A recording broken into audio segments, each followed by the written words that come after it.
Секое физичко лице, освен лицата кои остварило доход само од пензија исплатена од Фондот за пензијско инвалидско осигурување, кое во текот на 2018-та остварило приходи по било кој основ, плата, регрес за годишен одмор, приходи од закуп, од дивиденда, од добивки од игра на среќа, од странство и други приходи кои подлежат на одоначување со персоналниот данок на доход, се регистрираат на системот е-персонален данок, информираат од Управата за јавни приходи, чиј рок е до 31 декември.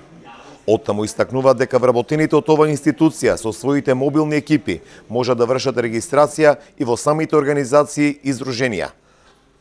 Така беше денеска во фудбалскиот клуб Беласица, каде представници од Управата за јавни приходи од Струмица врше електронска регистрација на сите фудбалери кои остваруваат приходи и се даночни обврзници.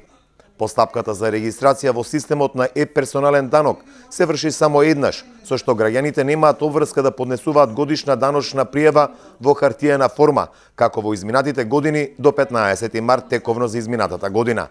Со ваквата постапка се избегнуваат турканици пред шалтерите на Управата за јавни приходи, како и грешки при пополнувањето на ГДП, а граѓаните ќе можат сами да си проверуваат дали приходите кои ги оствариле се совпаѓаат со оние кои што ги искажиле исплатувачите.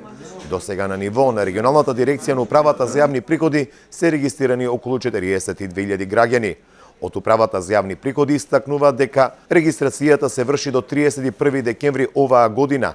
Доколку не се во можност, можат слободно да ги повикат мобилните екипи на Управата за јавни приходи и да се направи регистрација за е-персонален данок.